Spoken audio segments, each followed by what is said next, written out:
Jog Vlog.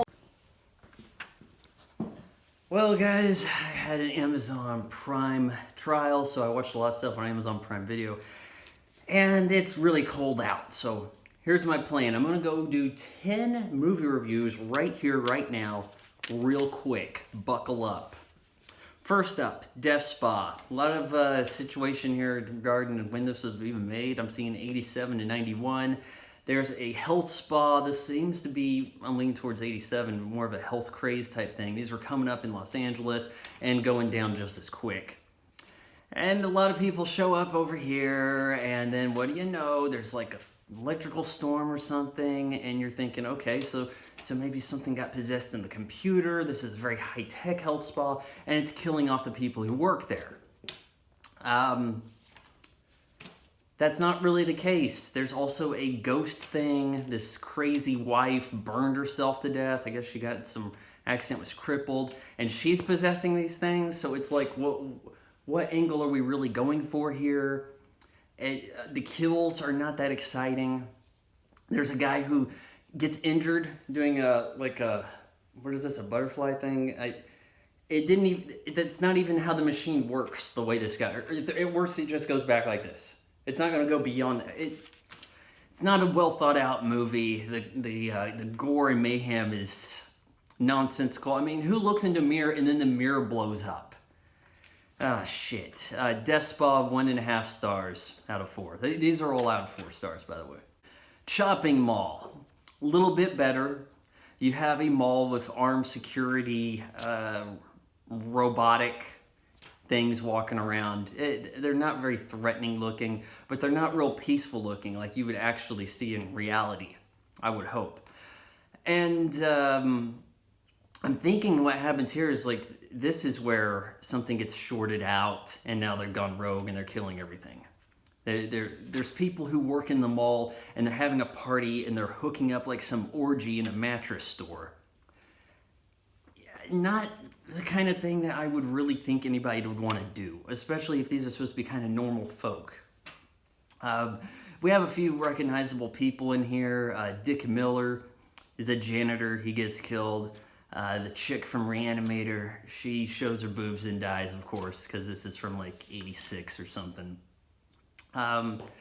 Chopping Mall, there is some fun in it. It's nice to see what they actually did with the mall. They got full utilization out of it. There's some explosions, some guns, lasers to the head exploding. I give it 2 out of 4 stars. Bad Taste from 1987, actually completed in 1987 by a director. It's -2 degrees in here. My brain might not be working entirely right. Peter Jackson, that's it. New Zealand movie. All right, so we have this very brief backstory dropped on us at the beginning here saying that there's an alien attack. They've taken over a town in New Zealand. Send in the boys. Okay, these government guys are going to kill the aliens, I guess. And then they just play with guns over the course of about 4 years on the weekends until they completed their movie. This movie is done to death by every high schooler who submits something to the film festivals. It's always, hey, let's just go in the backyard and play guns and film it. They don't know that they're ripping off Bad Taste. They don't know. What this movie does have going for it is actually some pretty good effects, all things considering. The makeup, maybe not super realistic, but at least there's something there. There seems to be some kind of effort. Peter Jackson plays 2 roles in this. He's one of the main boys and one of the kind of like not so talkative aliens. And he actually looks a lot like himself with the beard when he's the alien. But there's a spaceship scene where this house just like transforms and takes off into space. And it looks as good as I think any Hollywood movie at that time would have done the same effect, honestly. Not a terrible movie, a bit monotonous at times, maybe a laugh here or there for you, but you could kind of look at this as a movie that's very much ripped off today. I'll give Bad Taste 2 out of 4 stars. Inferno from 1980, directed by Dario Argento, is a complete mess. It looks okay. The photography looks all right. The story makes no sense of any kind. It's just some chick is looking through a book It says, hey, there's some keys buried around here. Go look for this. Go to the store across the street. Look in the basement. Why is the basement flooded? It's like a flood ballroom. What the hell? Oh, but your brother who's studying abroad is going to be haunted by witches or something. These 3 sisters, and sometimes they call them the 3 mothers. Ah, shit. Who's doing the killing? I don't even know by the end of this. It's just, somebody was saying this was actually a good horror movie. Kiss my ass. I give Inferno 1.5 out of 4 stars. The 24-Hour War, produced, directed in part by Adam Carolla. I think he was saying this has like 100% on Rotten Tomatoes. Came out 2016. This is a documentary about the 1960s Le Mans races. Mainly the rivalry between Ford and Ferrari. So we have Enzo Ferrari racing, he's winning, Ford wants to buy them, something falls apart the last second, where I guess Enzo didn't like how he would be lacking authority. Well, if they bought you out, yeah, of course he wouldn't. What did you think was going to happen? So then this makes a rivalry. Ford's like, oh yeah, well, I'll show them, I'm gonna make a car that's gonna beat them, and eventually they do, and then they start winning. This is the most by-the-book, decent documentary you can make on whatever money they spent on this. It is walk into a room, sit this guy down, put a camera over there, put a camera over here, do the interview ad nauseum. Archival footage between that, another interview. There's really not a lot creative going on. There's no, let's get in the cars, let's take a look at the cars, let's have some CGI shot modeling of the car, and we'll like break away, do some kind of like exploded view, show off these pieces, reenactments, none of that. You know, a lot of things now at least have some kind of animated reenactment, but here it's archival footage we found that we probably licensed or whatever, and interviews. So it's incredibly by the numbers, and any documentary that takes place in the past could be made the exact same way and still be so competent that you can't quite hate it. So in this case, I'm just saying 2.5 out of 4 stars. Road Hard, 2015 comedy. Is it directed by Adam Carolla? It's starring Adam Carolla, and it's mostly about Adam Carolla. I guess he didn't want to get too far out of your wheelhouse on this, huh? So you have a buddy who is the hottest thing on late night TV, Jimmy Kimmel, played here by Jay Moore, and you're just the has-been that was on the Bro Show, the man show, with him, and you're a road comic, because instead of making yourself a podcaster, you kind of guest on a podcast at the beginning of this. Okay. Well, you're having a hard time on the road. You know, the laughs are not really coming. You're just bitter. There's relationship issues. You have a daughter you've apparently adopted, ? And she wants to go to college, and yeah, these little things. Some kind of funny moments. I thought most of them came at the beginning. At least there's some humor in your comedy. It looks fairly cheap. It does not look like a theatrically released movie, and I don't believe it so much was. It looks like a festival entry, but not the worst of festival entries.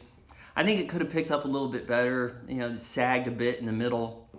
There were some things that were a lot of in-jokes for Carolla or the listeners of his podcast, of which I'm one, but I understand that people who are not going to quite understand how all this is going down. And lastly, it's called Road Hard, but you fly.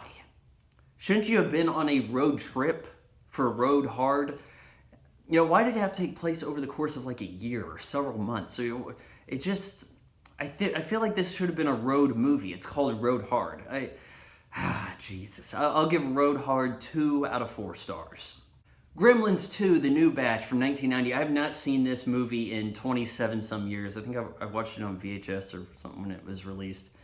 I thought it was okay back then. I thought the video game looked really impressive. I've been kind of dying to play that. I should load that up, you know, on the Super Nintendo Classic. Play with it, even though it's an NES game.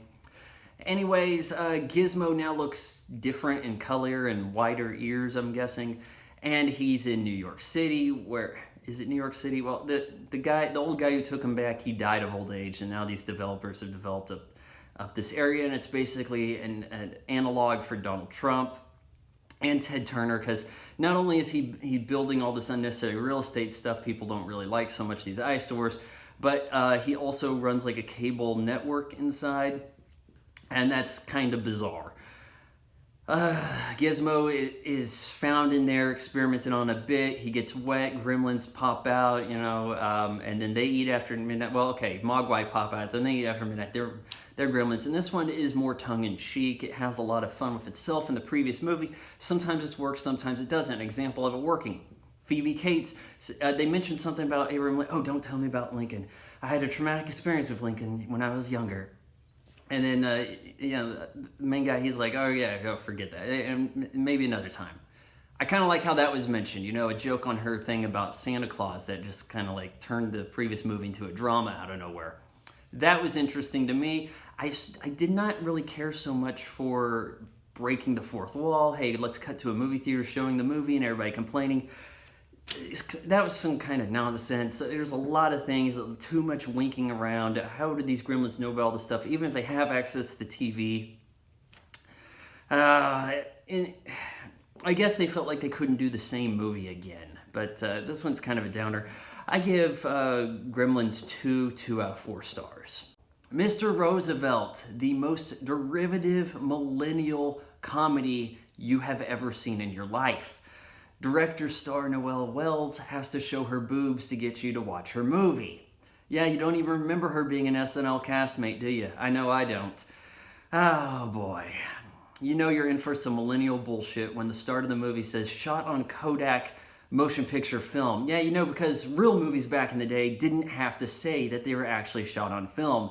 Even though when you're watching this and you know anything, it becomes apparent.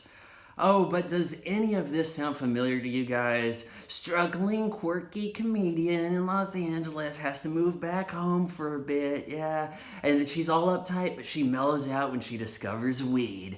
And the free the nipple crowd. Oh, but she has to hook up with a guy she doesn't even like, because that's what stupid millennials do. 1 out of 4 stars. What We Do in the Shadows. I actually really enjoyed this. This is a mockumentary. It's minus 2 degrees and I'm in a garage, okay? It's cold. From New Zealand, it's about vampires gathering. Well, they're soon going to be gathering for this vampire festival type thing. And there's a lot of vampires come from around the world, and this is a look at them, and you have this film crew following them around, and they're feasting on people, and they're dealing with different issues. It's pretty damn funny. I guess I won't say too much because I'm freezing so much right now. I give it 3.5 out of 4 stars. The Lobster. Kind of let down by this. High concept dramedy, but not particularly funny. Quirky, but I wasn't laughing. Colin Farrell lives in a kind of a sci-fi fantasy type utopia of places where everybody's matched up with people they connect with. Oh, but his wife leaves him, so now he has to go to this hotel where he has to be challenged to find a mate who is compatible. When the time runs out in a month or so, he's transformed into an animal. And this is supposed to explain how animals happen. Oh, there's so many dogs that people choose to be a dog when they fail the test. And he's trying to find somebody he can relate with. Eventually he gets kicked out, at the halfway point, gets kicked out of the hotel and lives among the loners, where he meets Rachel Weisz and kind of falls for her. But, the lines that were supposed to be funny, I was not laughing. I was just more cringing than anything. The threat of becoming a lobster seems pretty minimal, honestly, but behind other things. And how's it supposed to work? What if somebody's blind? How are they supposed to go out in the woods and shoot the loners to turn them into creatures so that they can buy more time? What if you're in a wheelchair? How do you go through the woods on this little safari mission that's all planned out? Things don't entirely make sense here. And it's pretty damn long. I think that maybe more fun could have been had at the hotel, or maybe a whole different movie involving the loners. But it's not the worst, okay? It's a fairly unique concept. I give The Lobster 2.5 out of 4 stars. Like, comment, share, follow, subscribe. Vaughan Jog Vlog is made possible by your support on Patreon. Patreon.com/Vaughan Fry. Because fuck Google.